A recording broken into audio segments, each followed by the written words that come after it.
नमस्कार, मैं हूं आंचल सिंह और आप सभी का स्वागत है हमारे चैनल पर। किसान आंदोलन की सच्चाई जो थी वो पहले ही सामने आ चुकी थी। इसके पीछे की मंशा क्या थी वो भी पहले से ही सामने आ चुका है। वहां पर भिंड रवाले की तस्वीरें, इसके साथ ही जो नारे लग रहे थे वहां पर और जिस प्रकार से लोग वहां पर पहुंच रहे थे, पहले ही ये कहा जा चुका था कि यह खालिस्तानी और कुछ वामपंथी और कुछ जिहादी मानसिकता के लोगों का प्रदर्शन बन चुका है। इसके साथ ही कांग्रेस के जो नेता वहां पर पहुंचते हैं, इस सब को लेकर भी पहले से मंशा जो थी वो इनकी साफ थी कि इसको मोदी विरोध में आंदोलन खड़ा करना है और देश की छवि को खराब करना है। पूरे अंतर्राष्ट्रीय स्तर पर जाकर और ये दिखाना है कि भारत में एक बड़ा विरोध प्रदर्शन हो रहा है जिसमें गृह मंत्री अमित शाह, इसके साथ ही प्रधानमंत्री नरेंद्र मोदी के खिलाफ लोग खड़े हुए हैं और किसान है वो ये दिखाने की कोशिश की जाएगी। लेकिन अब इसके पीछे की जो सच्चाई थी वो धीरे धीरे खुलकर तो सामने आ रही थी, लेकिन एक बड़ी सच्चाई सामने आ चुकी है जिससे ये साफ हो चुका है कि ये किसान नहीं बल्कि खालिस्तानी और कुछ वामपंथी और इसके साथ ही जिहादी मानसिकता के लोग हैं, जिनको दिल्ली हिंसा में जो लोग शामिल थे उन पर जब कार्रवाई हुई तो उससे उनके पेट में दर्द था। इसी बात का उनको पहले आक्रोश था और इसी बात का बदला लेने के लिए वो किसान आंदोलन के रूप में इस तरीके से विरोध प्रदर्शन में बैठ गए।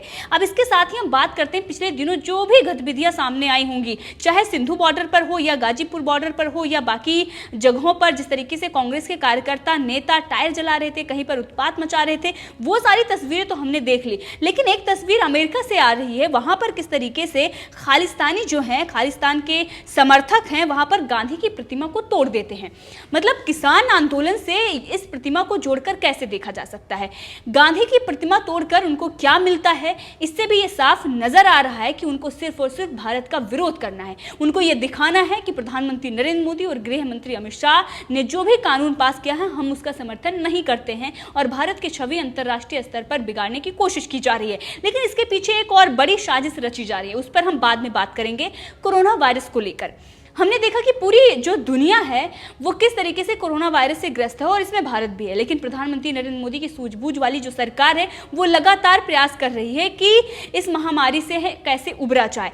लोग भी सरकार का समर्थन कर रहे हैं, सरकार का साथ दे रहे हैं, लेकिन कुछ ऐसे तत्व हैं, कुछ ऐसे लोग हैं जो नहीं चाहते कि इस जो ये मुहिम चलाई गई है इसको कामयाब होने दिया जाए और इसीलिए इस तरीके की मंशा लेकर किसान आंदोलन में बैठे हुए हैं। तो सबसे पहले हम बात करते हैं अमेरिका से जो तस्वीरें सामने आ रही हैं, जिस तरीके की वीडियो सामने आई है और उसमें साफ दिखाई दे रहा है कि किस तरीके से खालिस्तानी समर्थक महात्मा गांधी की प्रतिमा को तोड़ रहे हैं। इसके साथ ही खालिस्तानी झंडे से उनकी प्रतिमा को ढक दिया जाता है। अब इसको लेकर भारत ने भी इस पर कड़ी आपत्ति जताई है, लेकिन सच्चाई क्या है ये हम आपको बता रहे हैं। अमेरिका में वाशिंगटन डीसी में स्थित भारतीय दूतावास के सामने महात्मा गांधी मेमोरियल प्लाजा में महात्मा गांधी की मूर्ति को 12 दिसंबर को खालिस्तानी द्वारा तोड़ दिया गया है। खालिस्तानियों ने इस घटना को अंजाम किसान विरोध प्रदर्शन के दौरान दिया है। भारत के किसान आंदोलन के समर्थन में अमेरिका में कुछ दिनों से प्रदर्शन हो रहे थे। इस घटना से संबंधित जो वीडियो सोशल मीडिया पर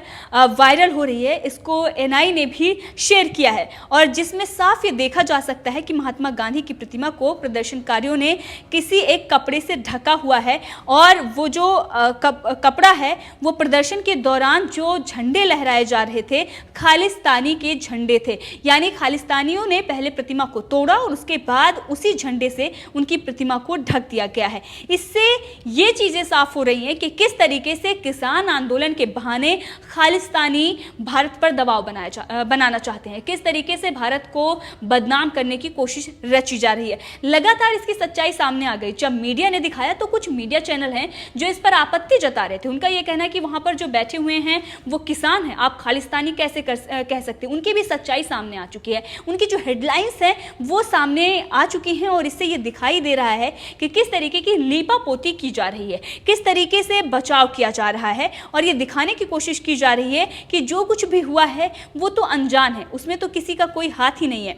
इसमें एनडीटीवी सबसे आगे। आपने देखा किस तरीके से प्राइम टाइम में रवीश कुमार ने बहुत बड़ी बकैती की थी, लेकिन सच्चाई यहाँ पर सामने आ जाती है कि ये जो भी देश विरोध में खड़ा होता है उसके समर्थन में खड़े हो जाते हैं। खालिस्तानियों को सपोर्ट करने के लिए ये कहते हैं कि गांधी की प्रतिमा को झंडे से ढक दिया गया है, लेकिन तोड़ा गया है, ये सच्चाई इन्होंने नहीं बताई।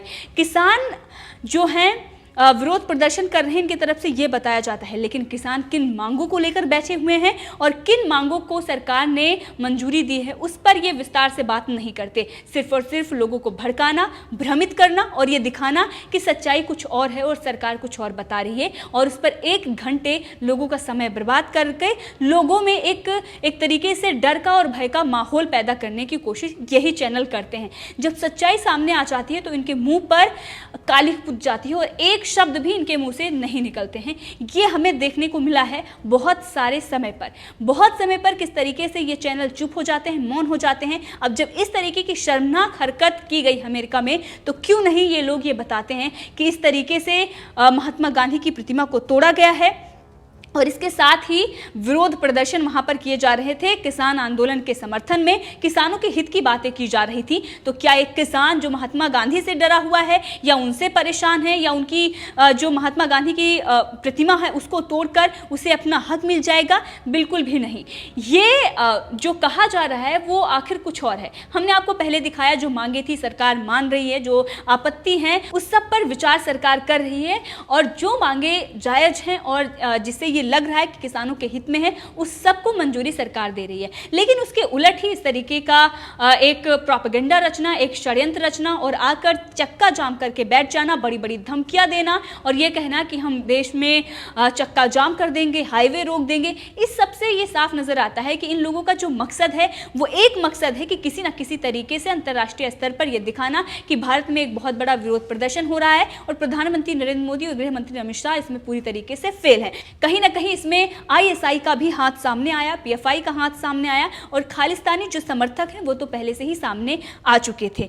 अब इसके साथ ही अगर हम बात करें तो लंदन में भी ऐसे ही नज़ारा देखने को मिला। लंदन में भी उच्च आयोग के बाहर प्रदर्शन के दौरान में खालिस्तान के झंडे लहराए गए थे। अगर आप किसान आंदोलन का समर्थन कर रहे हैं तो फिर आप खालिस्तानी झंडे क्यों लहरा रहे हैं? सवाल कई खड़े होते हैं और ये कहा जा रहा है कि जो सच्चाई थी वो पूरी तरीके से सामने आ चुकी है। कनाडा हो या अमेरिका हो या लंदन हो, लगातार वहां पर खालिस्तानी समर्थक विरोध प्रदर्शन कर रहे हैं और ये दिखाने की कोशिश कर रहे हैं कि इतिहास का सबसे बड़ा विरोध प्रदर्शन भारत में हो रहा है। लेकिन सच्चाई कुछ और है। सरकार बात कर रही है, किसानों की जो समस्याएं हैं उस सब पर भी बातचीत चल रही है और निवारण भी हो गया है, लेकिन उसके बाद भी मंजूरी क्यों नहीं मिल रही? क्योंकि ये किसान नहीं बल्कि ये लोग वहां पर बिठाए गए वो लोग हैं जो राजनीति से प्रेरित हैं या फिर उनको किसी न किसी प्रकार का लाभ मिल रहा है या उनकी राजनीति चमक रही है या उनको लोकप्रियता मिल रही है या फिर इससे पहले जो हिंसा उन्होंने की है उसमें उनको दंड भुगतना पड़ा है, उस सब से नाराज बैठे थे। और इन सब का सहारा उन लोगों को मिला है जो भारत के टुकड़े करने की मंशा रखते हैं, खालिस्तानी, इसके साथ ही वामपंथी और जिहादी मानसिकता के लोग। अब इसके साथ ही अगर हम बात करें तो कोरोना वायरस को लेकर हमने पहले ही आपको बताया कि भारत एक जंग जो लगभग जीत चुका है, क्योंकि संघर्ष जारी है और आधी लड़ाई हम तभी जीत जाते हैं जब हम कमर कस के लड़ने के लिए तैयार हो जाते हैं। भारत ने यही किया, लेकिन कुछ ऐसे लोग हैं जो बैठे हुए थे, वो नहीं चाहते थे कि भारत ये लड़ाई जीते। अब किसान आंदोलन के नाम पर जो एक तरीके से प्रोपेगेंडा रचकर और चक्का जाम करके बैठे हुए हैं, शाहीन बाग पार्ट 2 बनाकर बैठे हुए हैं, वहां पर कई अधिकारी कोरोना पॉजिटिव मिले हैं। तो ये कहा जा रहा है कि बाकी जो वहां पर लोग बैठे हुए हैं उनका टेस्ट होना चाहिए, क्योंकि लगातार मामले बढ़ रहे हैं। इससे पहले हमने देखा कि दिल्ली में जिस तरीके की स्थिति बनी हुई थी उसके बाद गृह मंत्री अमित शाह ने पूरे मामले में हस्तक्षेप किया था और उसके बाद जाकर स्थिति में सुधार हुआ था। लेकिन उसके बाद भी केजरीवाल की नाकामियों की वजह से फिर मामला वैसा ही हो गया। छठ पूजा पर हमने देखा कि संजय सिंह और केजरीवाल, मनीष सिसोदिया, तमाम ऐसे लोग हैं किस तरीके से ये कह रहे थे कि नहीं भाई हम इजाजत नहीं देंगे और कोई भी यहाँ पर पूजा पाठ नहीं होगा, वो कोरोना वायरस के चलते। लेकिन किसानों का ये जो आंदोलन है उसमें बिना मास्क के किस तरीके से लोग बैठे हुए हैं, केजरीवाल खुद जाते हैं, भीड़ को लीड करते हैं, वहां पर जाकर मीडिया से बात करते हैं, किस तरीके की बयानबाजी की जाती है, खूब राजनीति उनके तरफ से की जाती है, उनके नेता मंत्री भी इस पर खूब राजनीति कर रहे हैं। इसका मतलब ये है केजरीवाल जो पहले ये कह रहे थे जी राजनीति नहीं करनी चाहिए, आज वो पूरी राजनीति इस पर कर रहे हैं। तो ये देखना होगा कि अपने राजनीतिक फायदे के लिए उनको दिल्ली की जो जनता है उसके जान के साथ अगर खिलवाड़ भी करना पड़े तो वो करने के लिए तैयार हैं और यही वो कर भी रहे हैं। अब इसके चलते जब वहां पर अधिकारी जो हैं, जो कोरोना पॉजिटिव पाए जा रहे हैं, ये जब कहा गया कि टेस्ट करवाना चाहिए, तो वहाँ पर जब टेस्ट करने के लिए लोग जाते हैं, जब सरकार ये कहती है कि टेस्ट करवाइए, तो वो टेस्ट करने से मना कर देते हैं। उनका ये कहना होता है कि अगर हम टेस्ट कराएंगे, कोरोना पॉजिटिव मिलते हैं तो हमें क्वारंटाइन कर दिया जाएगा, हमारा जो आंदोलन है वो हमारा आंदोलन कमजोर पड़ जाएगा। तो क्या आप दिल्ली एनसीआर को हॉट स्पॉट बनाना चाहते हैं? क्या आप कोरोना फैलाने की मंशा से आकर यहाँ पर बैठे हुए हैं? अगर आप टेस्ट नहीं करवा रहे हैं तो आप अपनी जान जोखिम में डाल ही रहे हैं, साथ ही सामने वाली, और जिस तरीके से ये वायरस है, जिस तरीके से ये फैल रहा है, बाकी जो इलाके हैं वो भी, वहाँ के लोग भी संक्रमित होंगे। इससे सबसे बड़ा जो नुकसान है वो दिल्ली एनसीआर को होने वाला है, और इसके चलते सरकार कई बार अनुरोध कर चुकी है, लेकिन ये इनका जो ड्रामा है, इनका जो नाटक है, वो कम होने का नाम नहीं ले रहा है। जब सरकार सारी जो उनकी मांगे थी वो मंजूर कर रही है, और इस पर कई बड़े मंत्री, मुख्यमंत्रियों का बयान आ चुका है। कृषि मंत्री लगातार इस मामले में बातचीत कर रहे हैं, तो उनको बातचीत करनी चाहिए और इस पूरे मामले को आसानी से ये समझना चाहिए कि किस प्रकार का बिल है। जो हमारी मांगे थी, सरकार ने मांग ली है, कुछ ऐसी मांगे हैं तो उस पर बातचीत करके सहमत बनानी चाहिए, वरना इस तरीके से विरोध प्रदर्शन करके लोगों का वक्त जाया कर रहे हैं, लोगों को दिक्कतों का सामना करना पड़ रहा है, और उसके बाद अगर संक्रमण बढ़ता है तो खतरा लोगों को होगा। तो ये लोग देश के कितने बड़े हितैषी हैं, यहाँ पर पूरी तरीके से साफ हो जाता है। तो एक तरफ हमने देखा कनाडा हो, अमेरिका हो, या इसी के साथ लंदन हो, लगातार खालिस्तानी नारे लग रहे हैं, किस तरीके से भारत के विरोध में नारे लग रहे हैं, महात्मा गांधी की मूर्ति तोड़ी जा रही है। इस सब के चलते ही जो यहाँ पर बैठे हुए हैं वो कोरोना टेस्ट करवाने से मना कर रहे हैं। तो ये पूरा जो आंदोलन था, उसकी तस्वीरें जो धूमिल भी थी, वो पूरी तरीके से साफ हो चुकी हैं कि किस बात का आंदोलन है और कौन से लोग वहाँ पर बैठे हुए हैं। इस पर आपकी क्या राय है, कमेंट करके जरूर बताएं। इसी के साथ अगर आपने अभी तक चैनल को सब्सक्राइब नहीं किया है तो कर लें, ताकि हर अपडेट आप तक पहुँचती रहे। धन्यवाद।